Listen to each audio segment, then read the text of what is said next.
or having a knowledge of the Qur'an or the Bible. So how can we decipher which of the two is right, or who has copied from whom? The best test is the test of science. If we put these two scriptures to the test of science, we will know the difference of chalk and cheese. When we read superficially, we come to know that the Bible and the Quran are the same.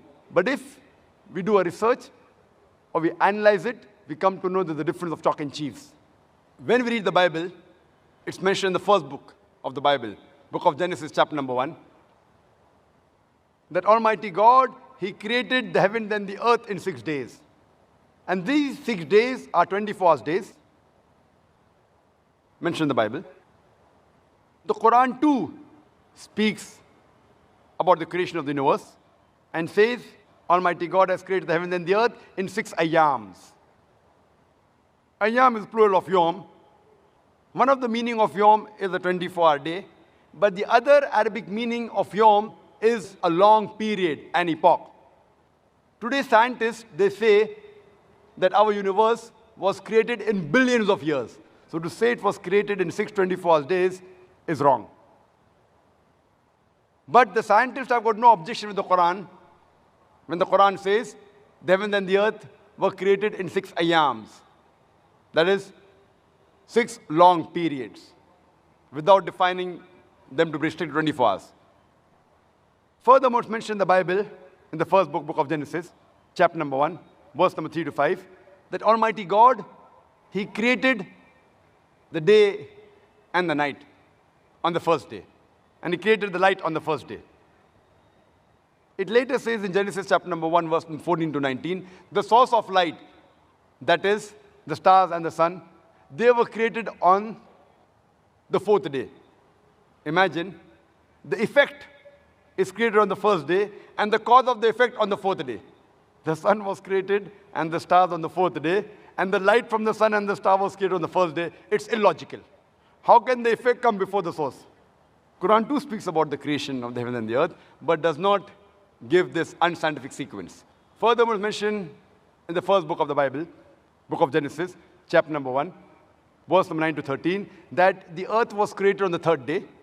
And Genesis chapter number 1, verse number 14 to 19, that the sun and the moon was created on the 4th day. We know from science that the earth and the moon are the part of the parent body, that is the sun. So to say that the earth was created before the parent body, the sun, is unscientific. The Quran too speaks about creation of the heavens, the sun, the moon, and the earth, but it says it was created simultaneously. Imagine Prophet Muhammad sallallahu alaihi wasallam copied from the Bible and he changed the sequence. He says, no, both were created together. Bible further says, in the book of Genesis, chapter number 1, verse number 9 to 13, that Almighty God created the vegetables and the vegetations on the 3rd day. And Genesis chapter number 1, verse 14 to 19, He created the sun on the 4th day. Scientifically, it's not possible that the vegetation can survive without sunlight. It's totally unscientific. Furthermore, the Bible says in Genesis chapter number 1, verse number 16, that Almighty God created 2 great lights. The greater light, the sun, to rule the day, and the lesser light, the moon, to rule the night. So the Bible says the light of the sun as well as the light of the moon is its own light. The Bible says the light of the moon has its own light. But the Quran says in Surah Furqan, chapter number 25, verse number 61, the light of the moon is not its own light, it's a reflected light. So imagine the Prophet copied from the Bible and he made corrections. Not the own light, it is a reflected light. It's not humanly possible. Only one who has this knowledge is Almighty God.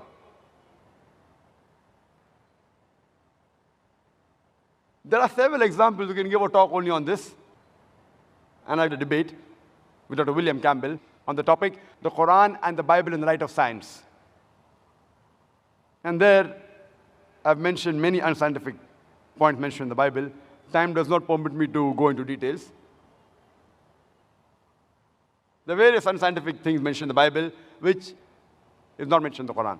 For example, according to the Bible, Adam, peace be upon him, he came into existence about 5,800 years before. Science tells us that the human beings came into existence millions of years before. The Quran too speaks about Adam salam, but does not give a date. The Bible says in Genesis, chapter number 6, 7, as well as 8, about Noah and the flood. And it says that the full world was submerged underwater. At the time of Noah, that is approximately 21st, 22nd century BC. Quran too speaks about Noah salam, but it does not give it a date. It even speaks about the flood, but it says it was a localized flood. Only it flooded the ummah, the people of Noah salam, not the full world. Today, archaeological evidence shows us that the 11th dynasty of Egypt, as well as the 3rd dynasty of Babylon, they existed without interruption since the 21st, 22nd century BC. So archaeological evidence says that what is mentioned in the Bible is totally wrong. There are various examples, we can give hundreds, time does not permit. So surely, this Quran has not been copied from the Bible. Neither it has been forged.